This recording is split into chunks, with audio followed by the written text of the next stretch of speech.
Mac je. Bukan. Ada Banyak. Apa pukul 2.20 ni? Lama lagi. tujuh. Banyak kelas kan? 7. Ya, Tujuh ke? habislah data. Habislah data ni.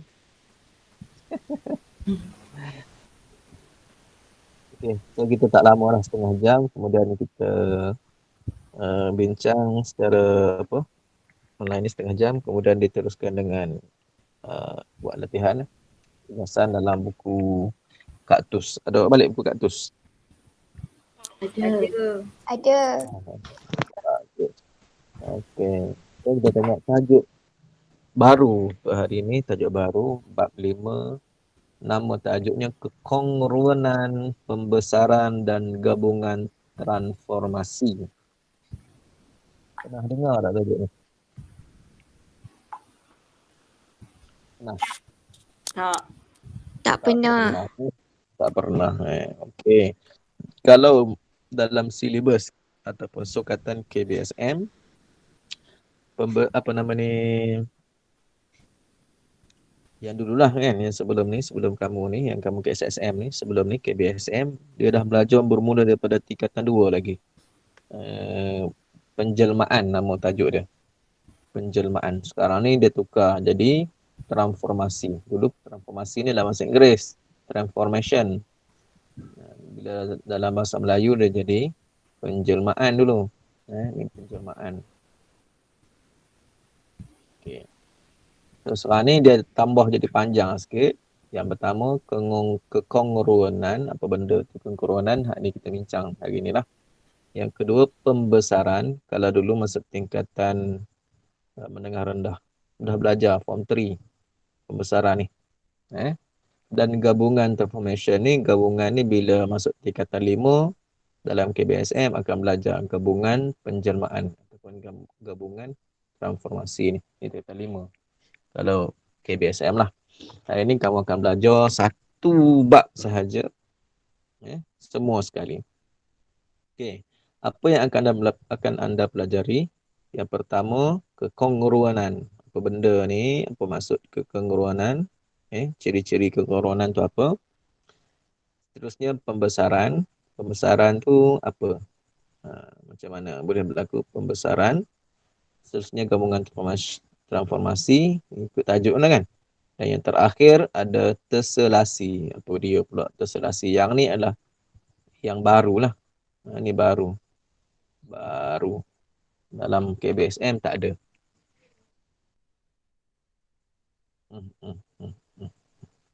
Okey. So, maslahat bab ini, ahli astronomi menggunakan teleskop untuk memahari permukaan suatu planet. Planet jauh tak? Kalau kita tengok dengan mata kita je tak akan nampaknya. So, perlu menggunakan alat iaitu teleskop. Teleskop ni bersama dengan kita di sini. Tapi bila kita teropong, kita boleh nampak planet yang jauh itu. Macam mana yang jauh ni yang kita tak nampak? Bila kita menggunakan teleskop ni, kita boleh nampak. Okey, banyaklah sebenarnya, lain-lain pun ada lagi. Mikroskop contohnya kan. Mikroskop kan melihat satu objek yang sangat kecil. Betul tak? Bila kita tengok melalui teropong kanan teleskop tu, apa nama mikroskop tu, kita boleh nampak dengan besar. Ni konsep pembesaran tu. Konsep pembesaran. Teleskop ni balik, permukaan planet yang jauh kelihatan diperbesarkan dengan menggunakan teleskop. Yang jauh tu asalnya kita tak nampak, boleh kita nampak permukaan dia, tapi sebenarnya dia jadi songsang ataupun terbalik lah. Tetapi imej yang dihasilkan adalah songsang dengan objek asalnya. Kita nampak sebenarnya kat mata kita ni adalah songsang. Yang kanan kiri, macam kita tengok cermin lah. Kita tengok muka kita dekat cermin, dekat badan kita, tahi lalat berada di pipi sebelah kanan kan. Tapi bila kita tengok cermin, tengok apa nama tahi lalat kita berada di sebelah kiri. Itu dipanggil songsang. Pantulan diaplikasikan untuk mendapat gambaran yang sebenar. Tu apa? Dia sebab apa dalam teleskop tu ada cermin kan. Cermin. Ia menyebabkan apa nama ni, ada konsep pantulan dalam tu. Sama jugalah kita tengok cermin. Sama tak kita dengan objek? Sama je. Saiz sama. Tetapi Dan dia apa? Dia berlaku songsang. Bila kita angkat tangan kanan, dalam cermin tu mengangkat tangan kiri. Sebenarnya sama je. Dia adalah terbalik ataupun songsang. Itu konsep pantulan. Kita belajar pantulan. Kalau dulu pantulan ni belajar masa tingkatan 2 lagi. Tingkatan 2. Ada 3 penjelmaan yang belajar masa tingkatan 2 dalam KPSM. Yang pertama translasi. Pernah dengar translasi? Yang kedua pantulan, dan yang ketiga apa tadi? Putaran. Okey. Dan masa tingkatan 3 akan belajar satu lagi, iaitu pembesaran. Alright. So kita tengok apa yang kita nak tengok ini ialah kekongruanan. Kekongruanan. Pertama ni apa dia ni? Jambatan Angkat Terengganu. Baru siap tahun 2 tahun lepas. Tak sempat lagi tengok. Sebab 2020 dah PKP. Tak boleh lagi jalan ke sana. Okay. Dia kata apa? Jambatan angkat ni merupakan jambatan angkat yang terpanjang di dunia dengan panjang 638 meter. Menghubungkan Kuala Terengganu dengan Kuala Nerus di muara Sungai Terengganu. Boleh diangkat pada bahagian tengah, memudahkan laluan kapal-kapal besar di bawahnya. Perhatikan struktur jambatan tersebut, bagaimana bahagian manakah yang kongruen. Tengok antara kiri dan yang belah kanan. Bahagian mana yang kongruen? Apa dia tu kongruen? Tak tahu lagi. Tak belajar lagi kongruen. Macam mana kita nak kena pasti kongruen ke tak kongruen ni?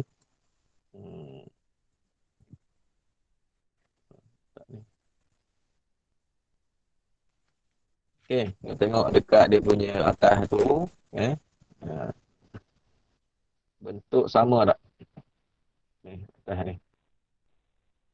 Bentuk dia sama kan? Ni. Kepala ni. Ataupun menara ni. Puncak menara tu. Sama. Bentuk sama, saiz sama kan? Okey. Tiang-tiang dia pun antara kiri dan kanan juga sama. So, adakah dia kongruen? Kita tengok dulu apakah ciri-ciri kongruen. Okey, tengok. Kekongruanan. Bagaimanakah membezakan antara bentuk kongruen dengan bukan kongruen? Okay, perhatikan setiap rajah di bawah. Apakah ulasan tentang saiz dan bentuk bagi pasangan objek yang ditunjukkan? Okay. Tengok ni. Jubin. Mozaik. Mozaik. Dua keping jubin yang dipamerkan. Right. Adakah dia ni kongruen antara satu sama lain?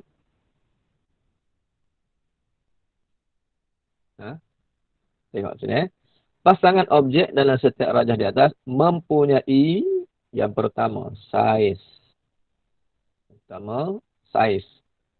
Dan bentuk yang sama walaupun kedudukan atau susunannya berlainan. Okay. Pasangan objek tersebut dikatakan kongruen. Okay. Kongruen apa-apa? Apabila saiz dan bentuk yang sama. Saiz dan bentuk yang sama. Okay. Itu dikatakan sebagai kongruen. Kita tengok jubin ini.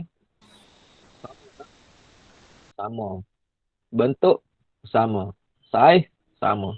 Tengok dia punya corak dia pun sama.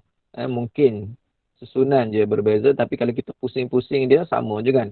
Yang ni macam kita anggap dia macam dia boleh diputar. Kalau kita putarkan yang ni, pusing ke kanan, betul tak? Dia akan jadi macam ni juga. Betul tak? Betul. So, ala kulli hal, dia adalah sama bentuk, sama saiz. Okay.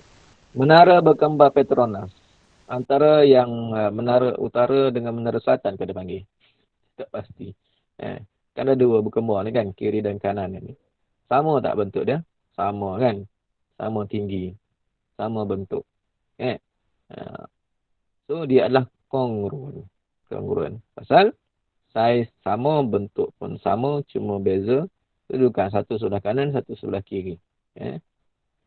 Yang ketiga, tayar depan dan tayar belakang sebuah kereta. Tayar ni sama kan? Saiz dia pun sama, bulat dia sama saiz dia. Dia punya jari sama. Kemudian dia punya rim pun, corak dia pun sama kan? Okay. So, saiz dan bentuk juga sama, maka tayar depan dan tayar belakang kereta ini juga dikatakan sebagai kongruen. Okay. Sini ada satu aktiviti. Dia awak boleh imbas lah kod ni untuk aktiviti ni kan. Guna apa nama ni? QR code. Okay. Kalau kita buat ni, kalau buatlah. Perhatikan panjang sisi dan saiz sudut bagi setiap sisi 4 yang dipaparkan. Kat sini ada 3 sisi 4. Nampak? Parak. Okay. Adakah ketiga-tiga ini kongruen antara satu sama lain? Tak, mesti kan? Ni kalau kita buka, kita boleh buatlah. Seret titik alih dan putar untuk menggerakkan sisi 4 warna biru. Warna biru. Yang bawah ni warna biru kan? Supaya bertindih dengan sisi 4 ABCD. Mana yang ABCD? Nampak? Mana ABCD? Ya ni. Ni ABCD. Kalau kita nak, kalau guna QR code lah, kalau kita boleh buka kan. Kita angkat yang ni, tindih yang ni. Tindih ke atas yang ni. Okay. Adakah sisi 4 berwarna biru bertindih secara penuh dengan sisi 4 ABCD? Awak rasa dia akan bertindih betul tak?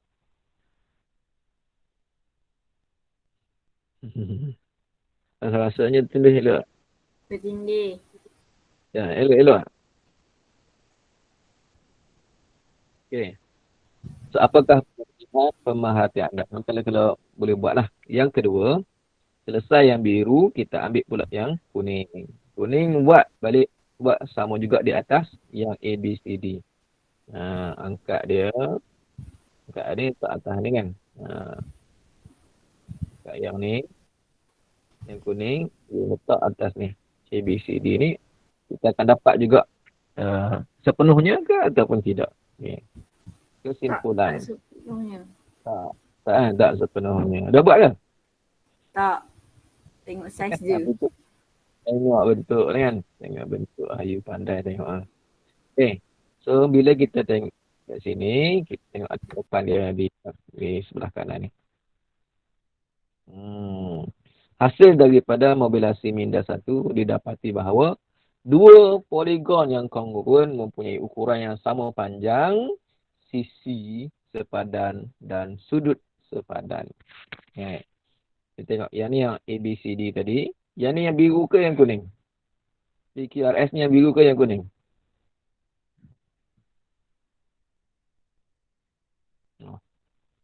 PQRS yang biru ke yang kuning weh? Biru. Biru dia tak ada pula objek, apa nama label ni. So, kalau tengok kita perhati kat sini, dia ada dua benda, dua perkara. Yang pertama, panjang sisi mesti sepadan. Dia ada 4 sisi, betul tak? Dia ada 4 sisi. Panjang sisi dia mesti sepadan. Apa maksud sepadan? Mesti sama panjang lah semuanya. Kalau tengok sini, ini ABCD. Kat sini PQRS. ABCD PQRS. Okay. Yang pertama, A ke B mesti sama panjang dengan P ke Q. Betul? Betul ke? Tak. Ini QRS. QR. A ke B sama dengan QR. Sama panjang. Betul tak? Kemudian BC sama dengan PQ. Kemudian CD sama dengan PS. Dan AD sama dengan RS. So, setiap sisi ni sama, sepadan.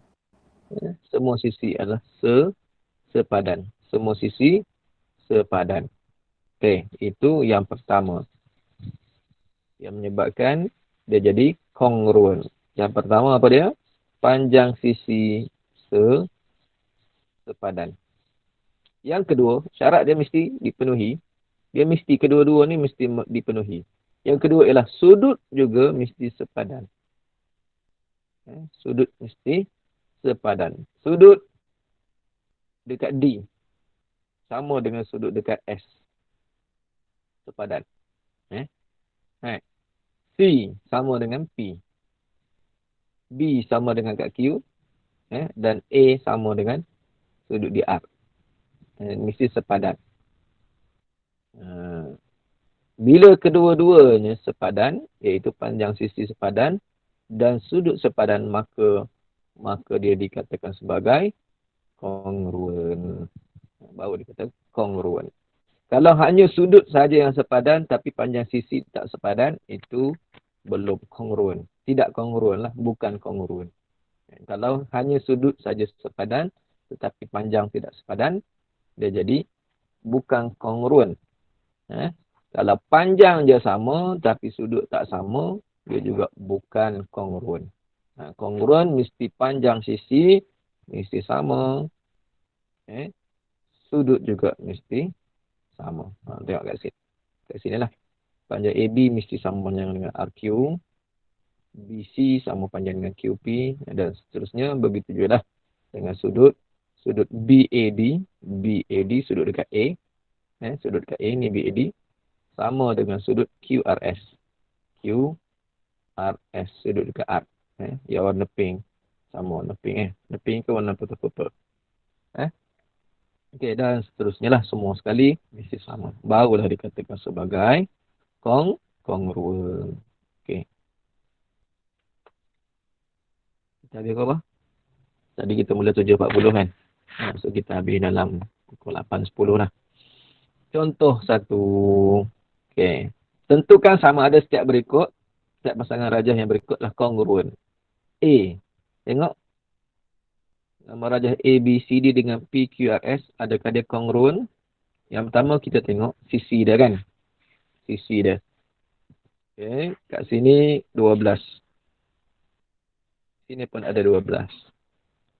Ini 13. Kat sini tak ada 13. Adakah sini 13? Ini 5. Ini 5 kan? Betul. Adakah sini 13 juga? Iyalah. Mesti ada sini 13 juga. Alamak. Nampak ah? Nampak. Laptop cikgu dekat. Ni tak boleh lama-lama main dengan ni. Laptop. Laptop sakit. Okey. Boleh? Boleh. Adakah dia kongruen? Yang A tu kongruen ke tak? Ya, kongruen. Ya. Ya, betul. Yes. Panjang sisi sama. Tengok sudut dia dalam pula sudut 90. Kat situ sudut 22.5.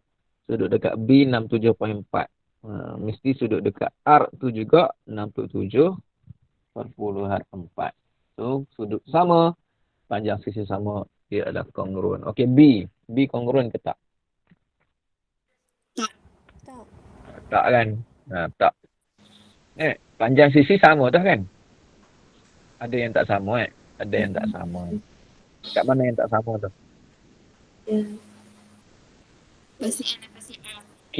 QR QR tak sama kan? UP pun tak sama, betul tak? UP sepatutnya dia sepadan dengan AD. AD 8, UP 7 sebab 4 tambah 3 7 kan. So tak sepadan. Walaupun semua sudutnya adalah sama. Walaupun semua sudut adalah sepadan tetapi panjang sisi tak sepadan. Okey. C. Kongruen ataupun tidak? Kongruen. Kongruen kan? Kongruen, yes. Betul. Dan D, adakah kongruen? Tak. Tak. Tak sama kan? Okey. Laptop cikgu gelap. Pasal apa tak tahu. Tak boleh nak ubah. Yang lain lah. Aduh. Heran sungguh lah laptop ni.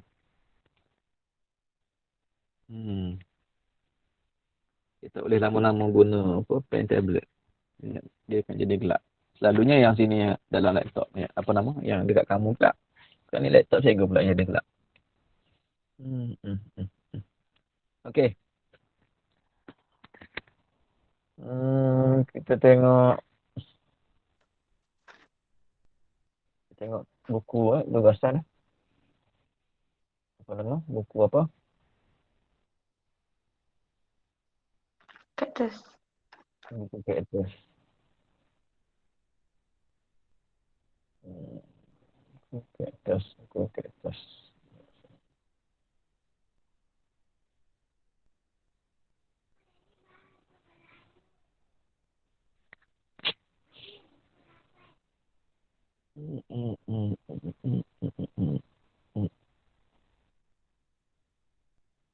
Muka surat apa? Kaktus. Buka dia. 2.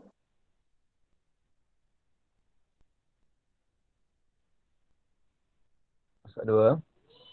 Ya Allah.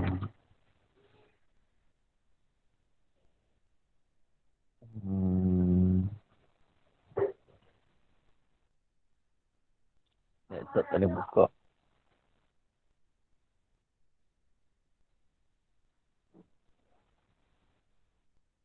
Cikgu baru nak compress. Alright. Tajuk.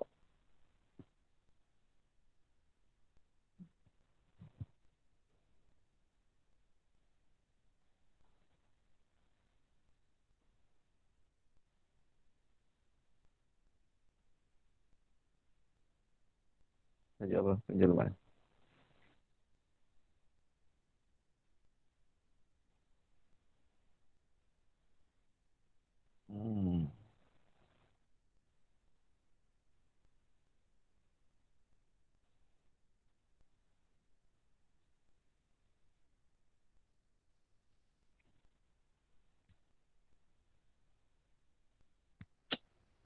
Nampak?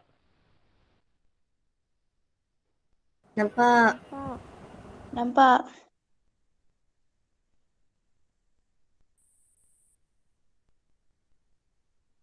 Bukan yang ni Ini dah masuk. Dia nota. Okey. Salin. Soalan dalam buku latihan. Anda dan jawab semua soalan selekat ni. Ada balik buku latihan. Tentukan sama ada pasangan rajah berikut kongruent ataupun tidak. Okey, yang pertama A ni kongruent ke tidak? Kongruen. Saya tulis dekat ruang tu kan. Kongruent. B. Tak. Tidak. C. Tidak. Tidak. D. Tidak. Tidak juga. Apa? Ke tak? 10. Tak kan? Tak kan? Tak. 12. 4 bawah. 4. Kongruent kan? Kongruen. Kongruent ke tak? Kongruen. Kita tengok. Ni sini 2 kan? Atas tu 2 kan?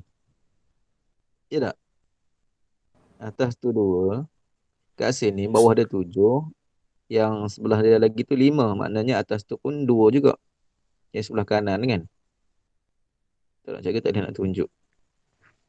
Dekat laptop, angkat handset. 2. Lepas tu ni 8. Panjang sekali tu 12 kan?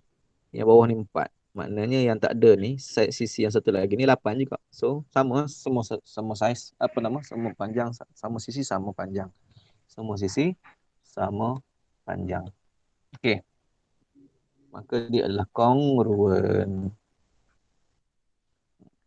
So nak tengok yang segitiga ni, tapi laptop pula tak boleh. Buku ada buku kan? Ada. Tengok yang apa nama ni? Ciri-ciri kongruan segitiga.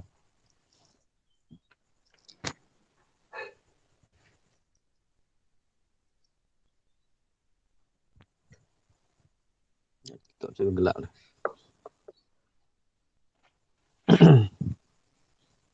Dia ada berapa kat situ? Ada orang baru nak masuk.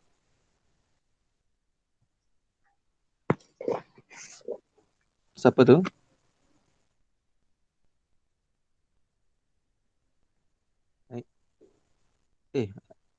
Sudah.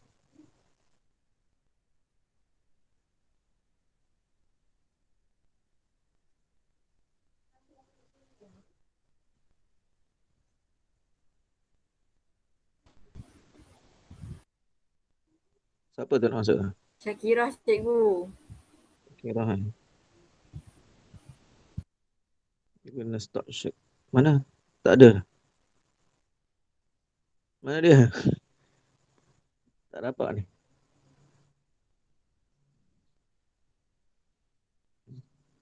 Minta dia masuk sekali lagi.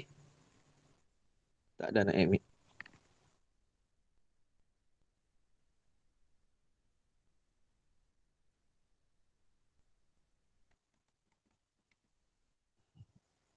Dah 8.10 dah.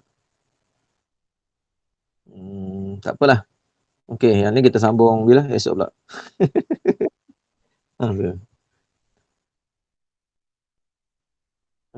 Sorry Syakira. Syakira kita nak habis dah Syakira.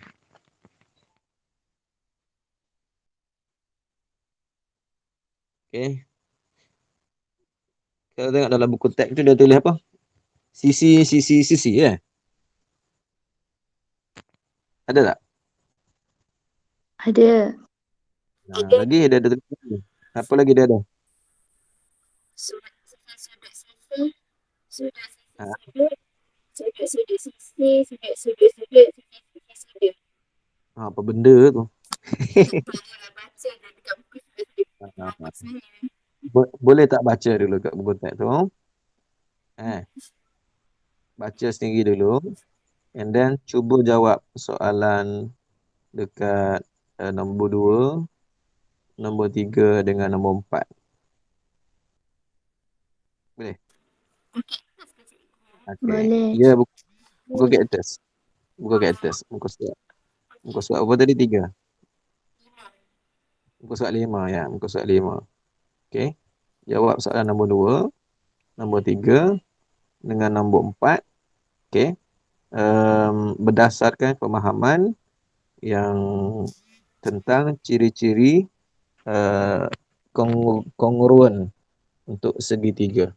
Dia ada SSS, AAS, SAS, apa nama? AAA, SSA ni kan? Boleh? Okay. So, untuk hari ni itu je lah dulu. Wallahu a'lam. Ada soalan nak tanya? Tak ada. Tak ada. Bagus. So, untuk setengah jam, boleh jawablah 3 soalan tu. Sebelum jawab tu, study dulu. Try jawab. Apa nama? Try study untuk SSS, apa? ASA, apa dia? InsyaAllah. Kemudian boleh jawab soalan nombor 2, nombor 3 dan nombor 4. Kita sambung. Bila? Esok. Esok ada kelas? Saya ingat. Waktu last kali. Tu lah sekali esok.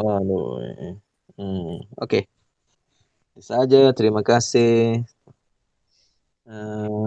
yang sudah hadir pada hari ini. Tahniah dan selamat berpuasa 6. Ada yang dah puasa 6 ke? Saya Okey. Saya.